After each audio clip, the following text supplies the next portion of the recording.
Afternoon, colleagues. You're all very welcome to this information session on the Public Services Pay Agreement 2024-2025 for Education Division members. My name is Fiona Dunn. I'm the Director of Membership Training and Development, and I'm joined by Kevin Canlon, our General Secretary, and Andy Pike, National Secretary and Head of the Education Division today.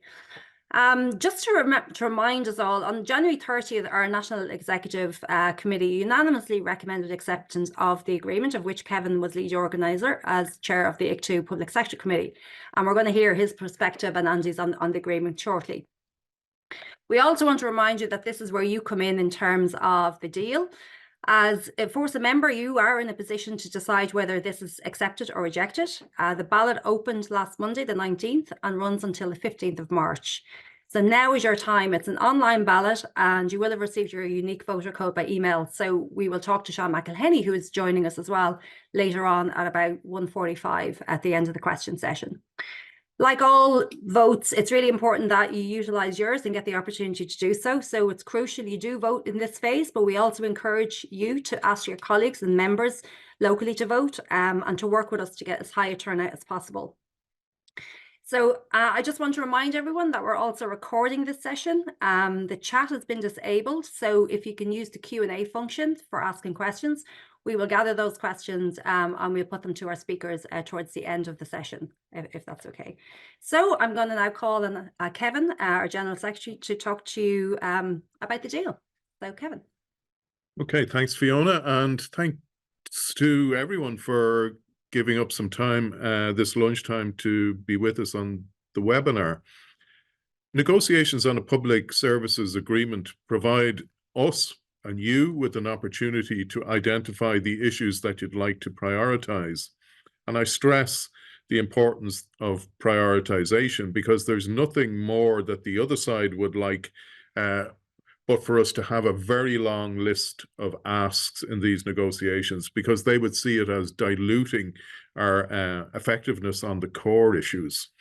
And on this occasion, Fórsa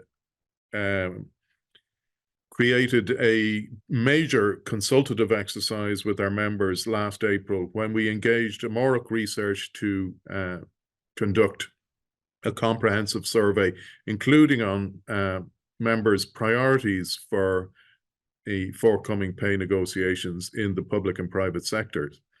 And absolutely top of the list in responses was the cost of living and its effects. A total of 99% of members identified achieving increases that matched inflation as either important or very important, with 83% stressing that it was very important. I used that information to inform both the government parties and the opposition parties of the mood of our members in relation to the issue. And when it came to the 27th of September, our national executive set 4 priorities for the negotiations. And reflecting the mood of our members, top of the list was increases to address the cost of living crisis, with a particular emphasis on low to middle income earners. Secondly, we wanted to normalise industrial relations going forward, which have been operating under the effect of emergency legislation introduced in 2009. I'll talk a little bit about that later on.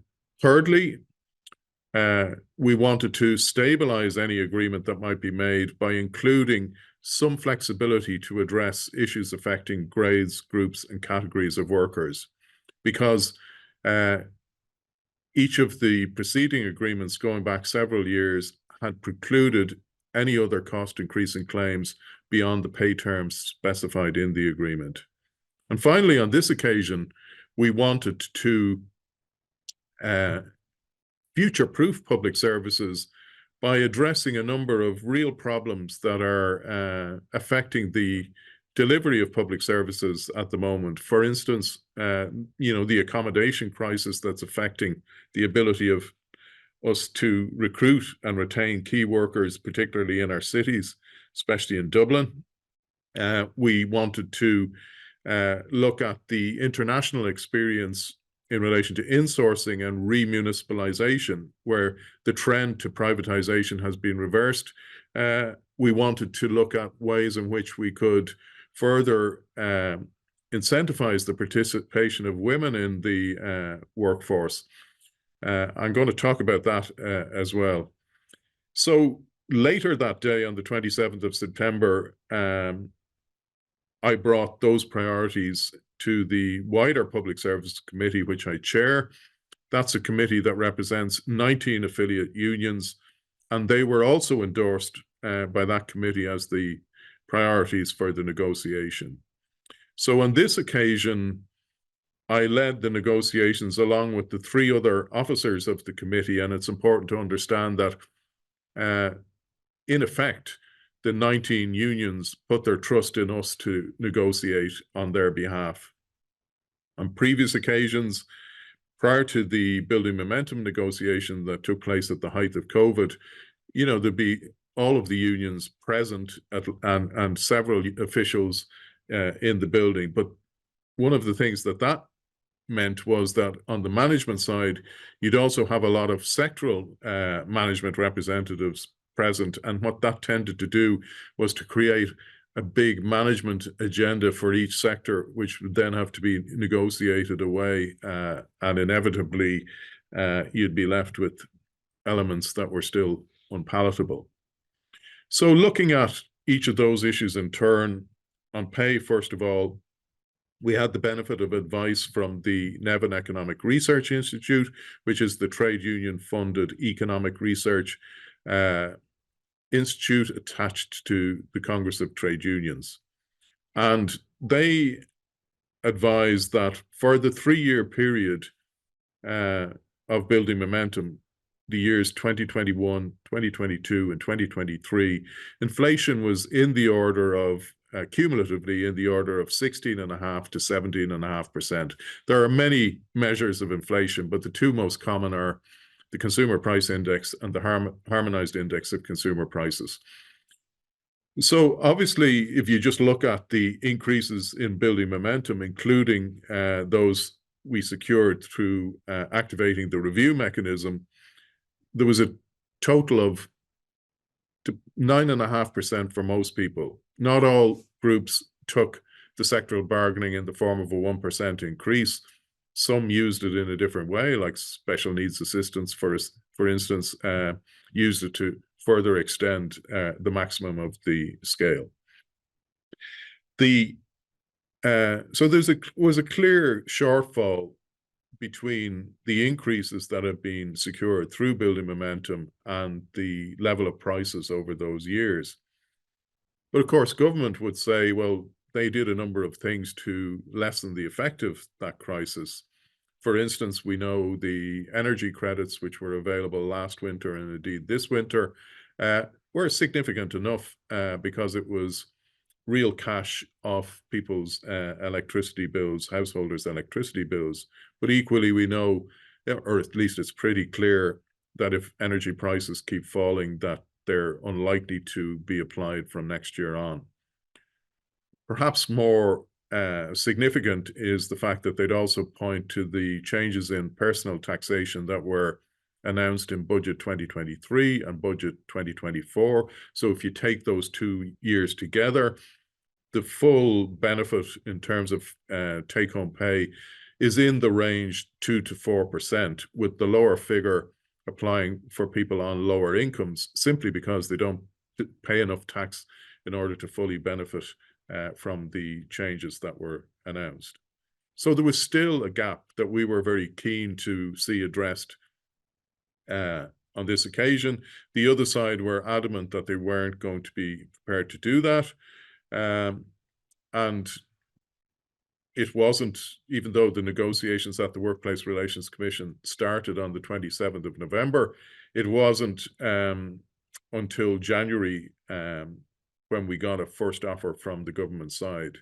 You may recall that when talks broke up in that Christmas week, we had been very keen to press on to try and close out a deal before building momentum expired at the end of December. In fact, we said we'd stick at it that week. We'd come back between Christmas and New Year, or even on the 2nd of January. None of that was possible as far as the government side were concerned.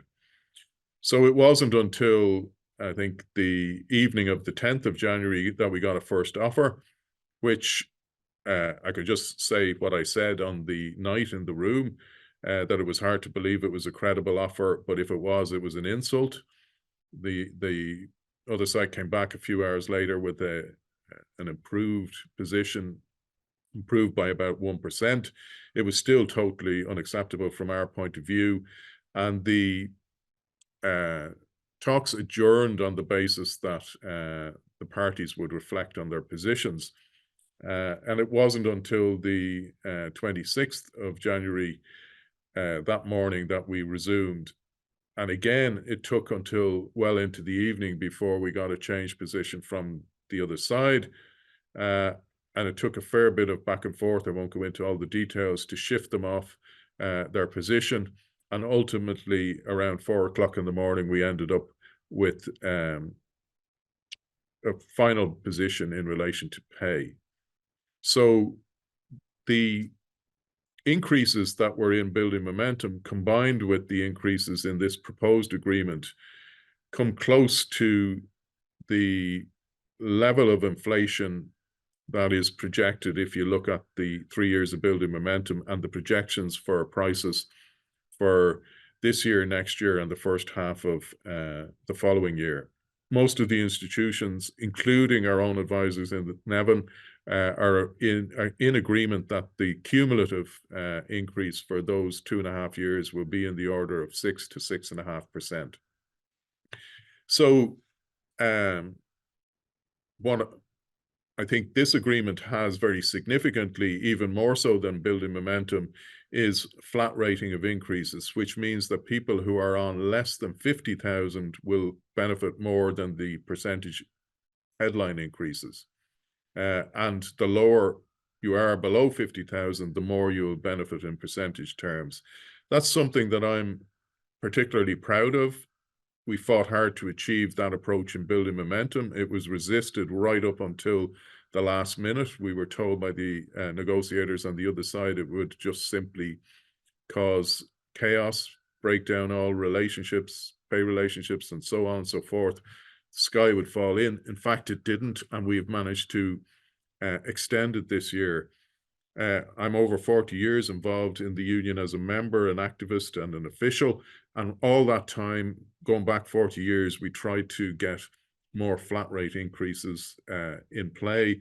There was the odd token gesture over the years, but nothing as significant as this. And I think when the executive looked at the position, they felt that as negotiators, we'd done a reasonable job in terms of maintaining living standards, for all members in the public service, but particularly for lower income earners, that there were going to be gains in terms of real wages if inflation turns out as projected. Of course, look, nobody knows, how prices will go. That's why there is a review clause in this agreement, just in the same wording as we had in building momentum.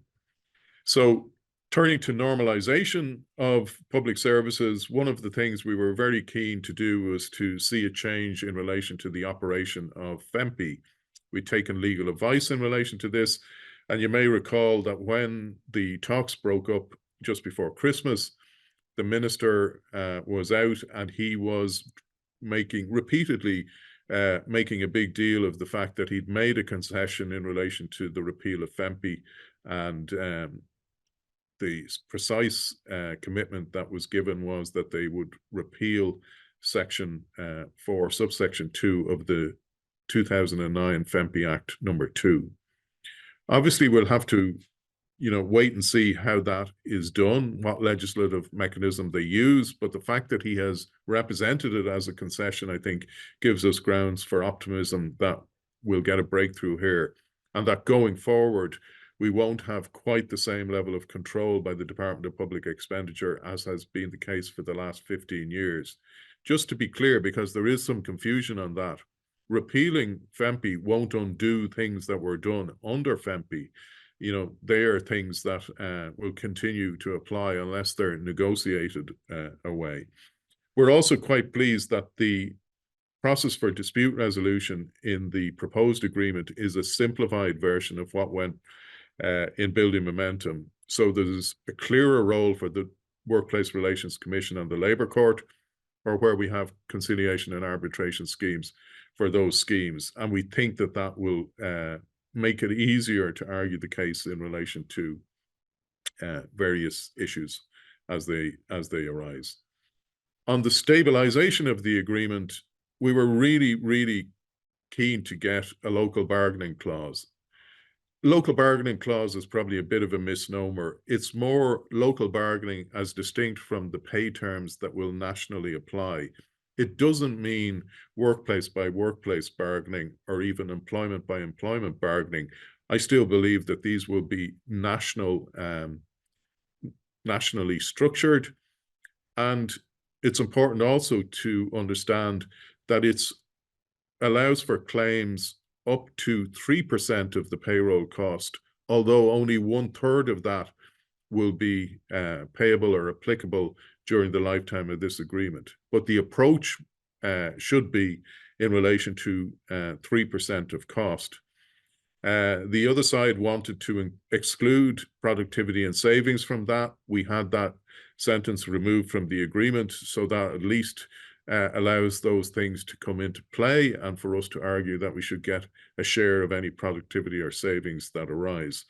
I think this is a really important opportunity, if the agreement is ratified, for us to address issues that affect particular grades, groups and categories in a way that we haven't been able to do for more than 20 years, really going back to the first benchmarking exercise where those arguments were made in the year 2000 and 2001. And that will allow us to engage with members in a structured way around what their issues of priority are for us to take forward. And if the agreement is ratified, we will be doing that in the months ahead. The final issue in relation to future-proofing public services, I have to say, was a huge disappointment to us.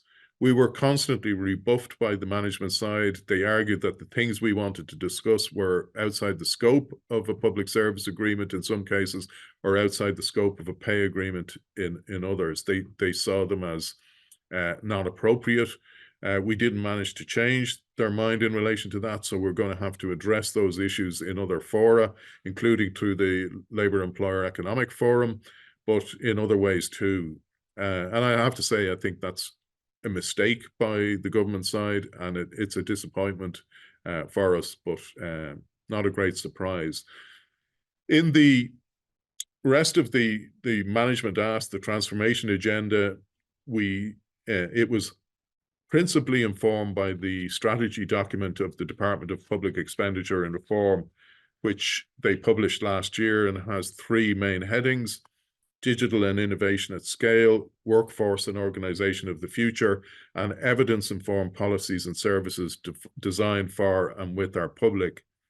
We succeeded in removing the more offensive parts of their initial draft, and in other cases, we included language around consultation and engagement, and in some cases, agreement. But it is important that you consider those issues that are set out in the transformation section, because they do involve clear signals as to the way the public service employers are going to move over the years ahead. On balance, our executive felt that it was better we were going to have to face these things anyway, even if we didn't have an agreement. It's not that the thoughts would go away. And that we were probably better to do it within the structure of an agreement. So the executive felt the pay issues were, the pay terms were good outcome, that we'd made good progress in relation to normalization of future industrial relations. The stabilization of the agreement would be possible through the local bargaining clause, and the change agenda was a manageable one in general.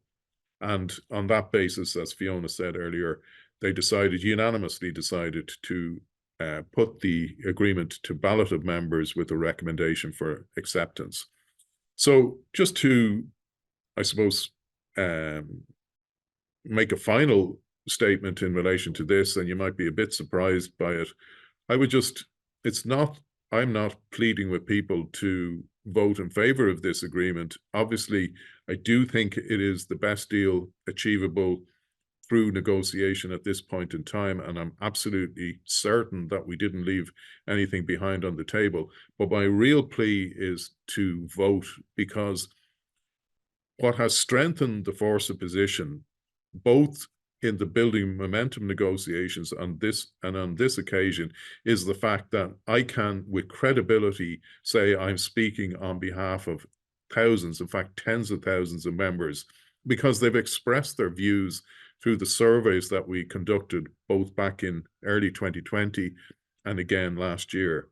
And that message is beginning to be understood loud and clear by government. In fact, on both previous occasions that I led negotiations, in 2020 for building momentum, and again in the review, the one thing I've done when Fórsa has finally declared an outcome is not send a percentage outcome, it's to send to the minister in a text the number of people who have voted and the numbers who have voted for and against. And that, let me tell you, is an effective way of operating. So I would just ask people to vote and encourage their colleagues to vote, and happy to take any questions, Fiona. Great. Thanks, Kevin. A very comprehensive overview and lots of detail in that for people to take in, and just a really good overview of what has informed those intense negotiations. Can I ask now Andy to talk to us about the perspective around education? And I know, Andy, you have some slides you want to share. Yes, I do. Good afternoon, everybody. What I'm going to do is just take you through the effects on the salary scales in the education division, which is something we get asked at the divisional information meetings that we've run. And then I'll just touch base on progress on some divisional issues very briefly. So the proposed increases for 2024, it's 2.25% or €1,125, whichever is greater, as of 1st of January, a 1% general increase for everybody on 1st of June 24, 1% or €500, whichever is greater, on 1st of October 2024. Moving into next year, 2025, there's a 2% increase or a €1,000 flat rate payment, depending on whichever is greater. That's in March 2025. There's a 1% general increase on 1st of August 2025, and 1% or €500, whichever is greater, on 1st of February 2026, and a final increase of 1%, a general increase for everybody, on the 1st of June. So I'm just going to show some slides that illustrate that. Let's see if they'll come up. They should be coming up on your screen now. And the first slide shows the effects of those cumulative increases throughout the lifetime of the agreement on the clerical officer scale. So the starting salary would increase by over €4,000. That's more or less 14.5%. And that's an illustration of how the flat rate increases that Kevin explained lift the value of the deal for lower paid members, which is something that is really to be welcomed. The midpoint of the clerical officer scale moves from 35,562 up to nearly €40,000, an increase of 4,272 or 12%. And at the top, the maximum point on the clerical officer scale increases by €4,554 to 49,415, and that's an increase of 10.15%. The grade 4 scale, these are the main issues that we identified with the grade 4 scale. So it's the first point, the fifth point, and the top point. So if you're in the middle of the grade 4 scale, the agreement over its lifetime is worth 10.52%, 4,487. So the salary increases from 42,632 up to 47,119. And at the top of the grade 4 scale, the salary increases by 4,865 or 9.52%. Again, you can see there the effects of the flat rate increases. The grade 5 scale, at the top, the increase is 9.62%, an increase of at 5,536. And the grade 6 scale, let's look at the midpoint, moves from 59,085 euros per annum to 64,766, an increase of 5,681 or 9.61%. And the last scale is the special needs assistance scale. And again, here you've got an illustration there in the right-hand column of the effect of the flat rate increases over the lifetime of the agreement. So the top of the S&A scale would increase from 45,585 up to 50,161. That's worth just mentioning because in years gone by, crossing that barrier of earning 50,000 plus was seen as quite significant, especially if we're trying to move people out of low pay. Now, we know the value of that 50,000 salary is affected by the cost of living and inflation, but nonetheless, that could be a significant milestone. The starting salary for SNAs would be raised to 31,664, and looking at making the job as attractive as possible for new entrants, that could be an extremely helpful move. So the figures on the right, again, are an illustration of the different percentage increases that are delivered through the flat rate increases. Just looking at divisional issues, and before I briefly touch on those, look, my view of the agreement is it's a good deal. It does a lot to protect public servants against inflation in the future, and it recoups some ground that we lost over the past couple of years. And the value of the deal should be set against an inflation forecast of between 6 and 6.5%. The alternative, if the deal doesn't go through, would be serious and sustained industrial action. And I'm not picking up from members who I talked to in the division that there's an appetite to do that. But look, you will vote according to your own views in the forthcoming ballot. Just to touch base on some divisional issues, there's a lot going on for our SNA members. Talks on changing the 72-hour obligation in June working have started through the SNA Workforce Development Plan. Those are ongoing. We hope to have some outcomes before the end of the year. There's an agreement on changing the qualification. We're now talking to the department about how that's delivered. The contract talks are ongoing, and we've secured further clarity on the working hours. We're also doing some work on the use of the 0.83 fraction. And we have talks with the department on SNA allocations for next year. They're taking place on Friday this week, and we'll issue an update once we have any firm information. In our HE branch, we're meeting this afternoon to finalise arrangements for the rollout of the new job evaluation scheme. In education and training boards, we have the long-standing claim for a proper grading structure. That's called an organisational design. That's waiting to go to the WRC. In March, we'll get an answer to our claim for the introduction of a job evaluation scheme.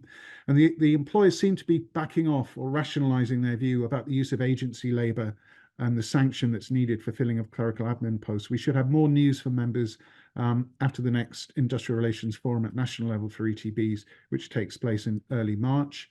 For caretakers and secretaries, some of whom are within the scope of this agreement, some of whom are not, and for those that are not, scales will be adjusted according to any increase in linked public service scales.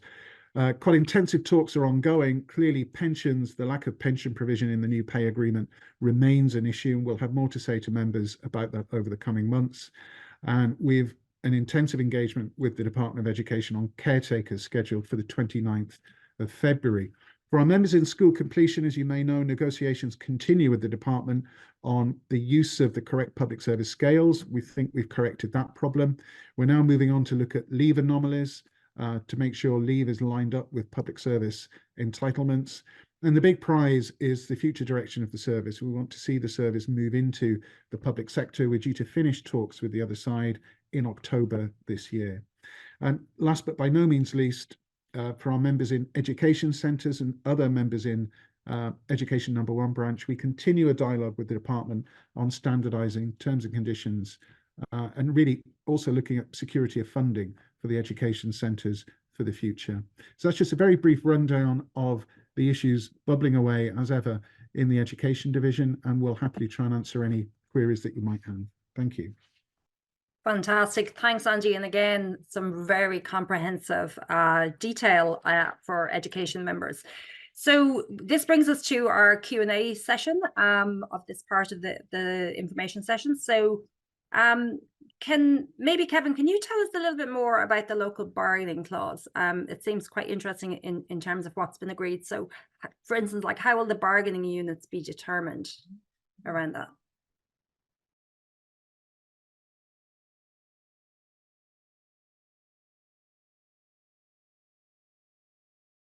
Sorry, I'm mute there. Good question. And we're going to have to decide on our own side, first of all, what bargaining units we want. I think as a kind of a general guide, we would go back to the kind of negotiating blocks that we had previously and previous agreements. It means going back 20 years, really. You know, probably the last time was in the benchmarking exercise, and prior to that in the PCW negotiations in the 90s. But I think they should be national units, and we would then have to try and get agreements signed off on those bargaining units with the other side. But as it stands, it will be open to any grade group and category, I think, that we identify and approve to be able to use the clause. So in using the clause, as I said, it's a 3% of cost clause. So all things being equal, you'd be using, you know, what can you do within 3% of cost? Would it be, for example, you know, a look at the way in which the grades are structured, the length of a pay scale, or whatever might be identified by members as the priority facing them.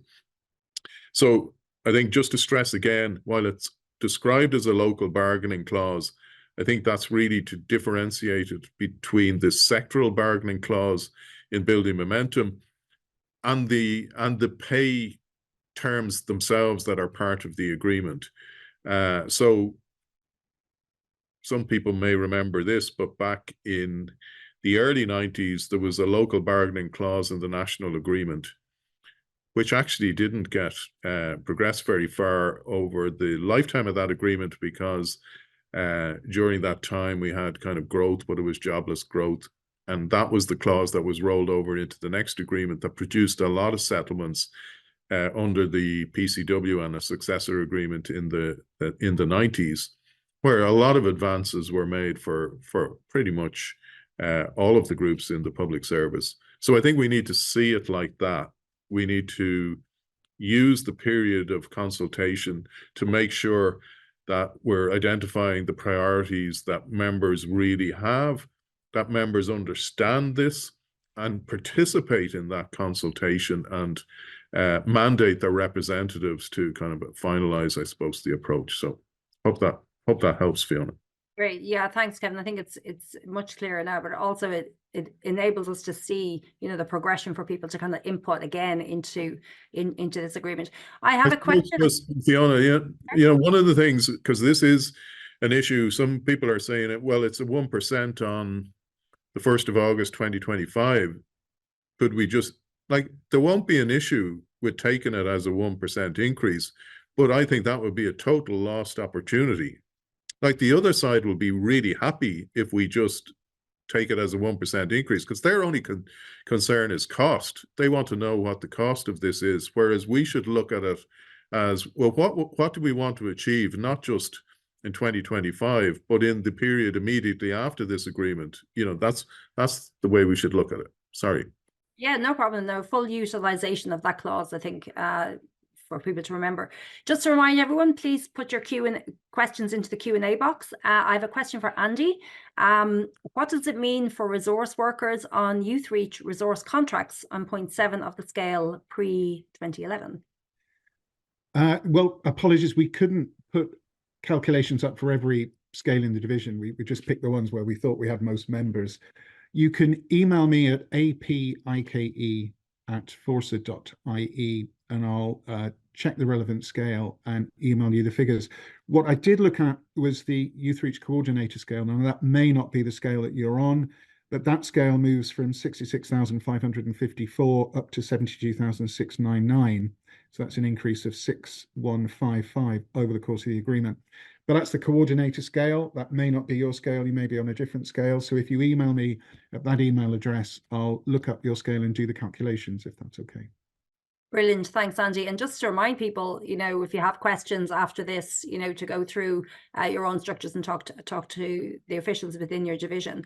A question around the fine print, I suppose, for Kevin again.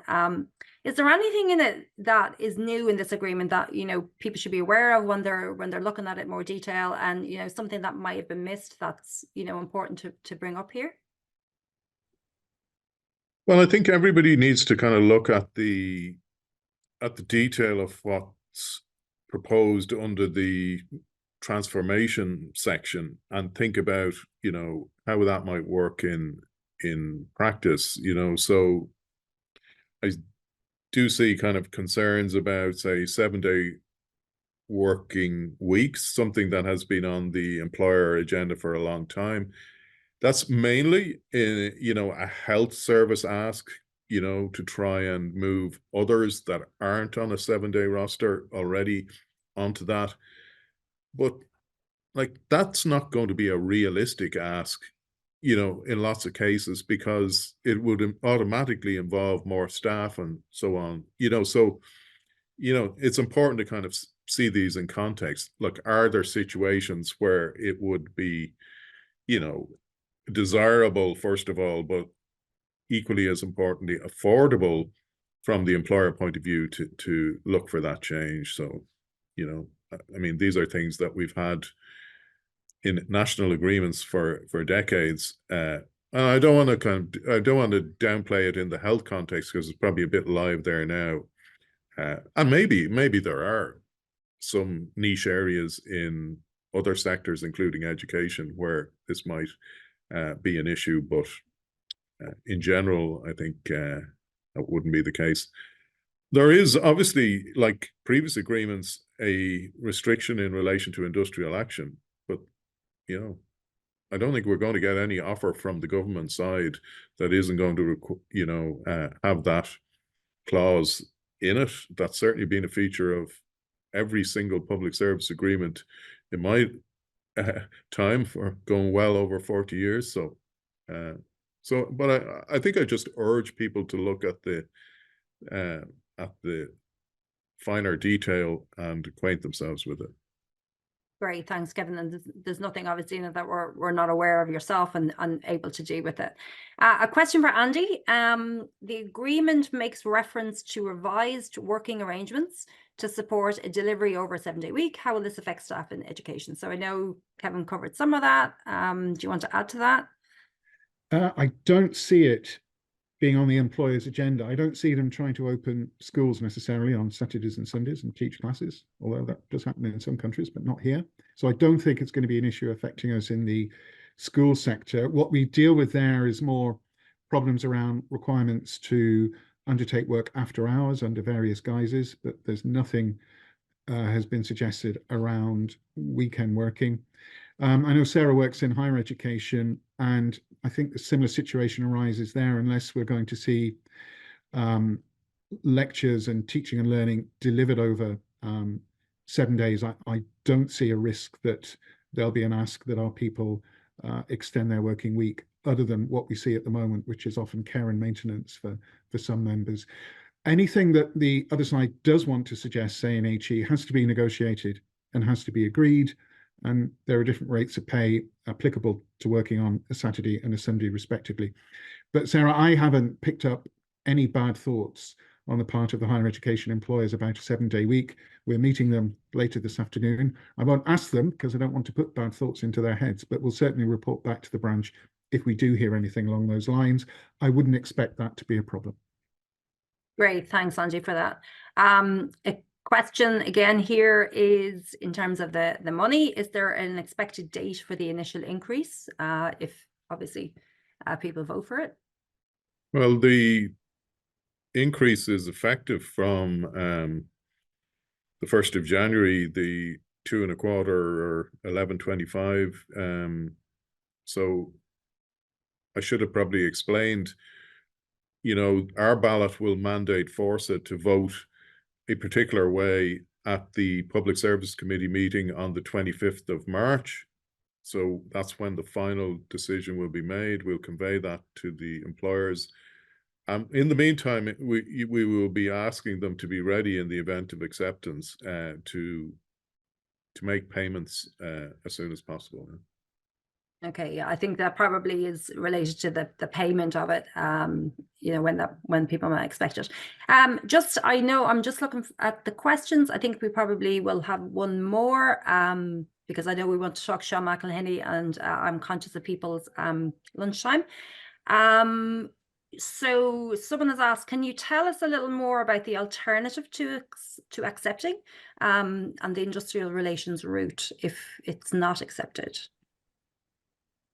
Well, I think, you know, that is a really good question, because that is something that was to the fore of my mind at all stages in the negotiating process. Because, you know, when you're negotiating and when you're, you know, indicating that something isn't going to be acceptable, you have to be confident that you have an alternative strategy. And I think Andy mentioned this already. I mean, the alternative is that, you know, to try and get a better deal. We certainly wouldn't get a better deal through negotiation at this point in time. Would we get a better deal at the end of a sustained period of industrial action? Maybe, but the only way we were going to do that is if the overwhelming amount of people, not just Fórsa members, but other public servants, think the same way and view the offer as unfair and sufficiently unfair to do something about it. So I think, look, that's the position we're in. Great, thanks, Kevin. And there's such a lot to consider, I suppose, in these situations. Sorry, I have a bit of a longer question coming in. As it's been so long since we've had an opportunity for local bargaining, it could be difficult to truly capture what it could mean for members. Do you have some tangible examples to allow members to get their thinking caps on, which this person saying is very helpful, and to allow us to become more creative in our thought process in order to really make a difference to the working lives of members? So I think going back to the question we talked about earlier on, Kevin, and the input people can make. Well, like, I'm not suggesting that this would be the thing, but one example that might apply in a particular area would be, let's say we thought the scale for a particular job or grade was too long. You know, could we come up with a way of shortening the scale, you know, that was achievable within the cost parameter involved, you know, that was going to be of benefit to people? Or would we look at the grading structures altogether and, you know, how things operated? One example of how this worked previously that people may or may not be aware of is that the local bargaining clause back in the 90s, the first major settlement was for clerical administrative staff, and that involved the introduction of long service increments. So the long service increments, you know, were of a greater percentage value than the quantum of the clause, which I think was also 3%. But that was achieved because not everybody got the long service increments, or certainly didn't get them straight away, but had the potential to get them. And, you know, it's those kind of things, but it could be something totally different, you know, and that's the kind of conversation. Why I'm excited about this is that I think for the first time we can have conversations with members with the prospect of being able to do something about it for a very long time. And I think that can only be good for workers, but also good for the union and union activity. Yeah, great. Thanks, Kevin. I mean, it's great to energize everybody in the branches and get people thinking about this. Andy, can I just ask you before we leave that question and go on to Sean's, just around local bargaining and education, if you have any thoughts or anything you want to add? Yeah, one or two. I think it would be tempting in higher education to think we could use the local bargaining arrangements to job evaluate more posts. I think that's a mistake, because the job evaluation agreement dates back to 2018, 2019. So it's bought and paid for. So I don't think we'll go there with that. And anything else in terms of changes to scales or arrangements in higher ed, we need to be very careful that we don't sever the link between one group of clerical admin members in one part of the public service and the majority in the same grades everywhere else. In the Education and Training Board, I think branch, the NETP branch, I think the same issue arises around job evaluation that we have a claim in. It may be a mistake to think of using local bargaining to fund the introduction of job evaluation. I wouldn't rule it out completely, but in doing so, we wouldn't want to cut loose the grades in the Education and Training Boards from all the other clerical admin grades. We could have a look at that. I think where it may have real relevance is in the world of special needs assistants. There's already a difference at the top of scale. The talks that are ongoing, it's pretty clear that the review of the role of the SNA will involve additional recognition. We'll have to wait and see and talk to members about how that's delivered, but there may be there a role for using that local bargaining fund for the benefit of many members. Probably a bit early on in the talks to say what that looks like, but it is something we're going to have to take account of. Great, thanks, Andy, and plenty of food for thought for people in your response. I'm now going to ask Sean McElhenney, our Director of Membership, to talk to us about the technical bits of the ballot. And before Sean, I know is going to launch into some great ideas around getting the vote out. I just want to remind people to get the vote out in terms of the turnout that Kevin mentioned earlier on. So, Sean, can I ask you to take the floor? Hi, thanks, Fiona, and thanks all our colleagues for joining us over your lunchtime. This ballot is the largest ever mobilisation of any trade union on the island of Ireland for an online vote. This year, there are around 75,000 members in our public sector constituency. And to give you some sense of perspective, that means that this is our third national online ballot, the first being during COVID in 2021 when we balloted around 67,000 members, and the second involving around 70,000 members in 2022. In our first ballot, around 37,000 members cast their votes, and that number increased to more than 47,000 the following year. But already in the first 36 hours of this ballot, more than 30,000 members have cast their votes. And that means that more than 1 in 3 of all those eligible to vote have already done so. And turnout in the education division is around 30%. And that means 1 in 3 members in the education division have already cast their vote. And this pattern of high participation follows a pattern of high participation that we observed during our pre-mobilisation exercise in January, that some colleagues in this call will know as being the prize draw. 2/5 of the education division stuck their hands up during our pre-mobilisation exercise and said, "I'm ready for the ballot."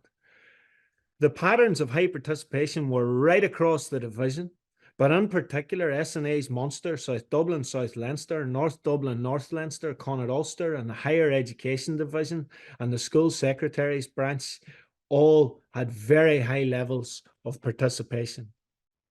The high levels of participation in both the pre-mobilisation and the ballot so far reflect just how relevant our fight for better pay is for members in the Education Division.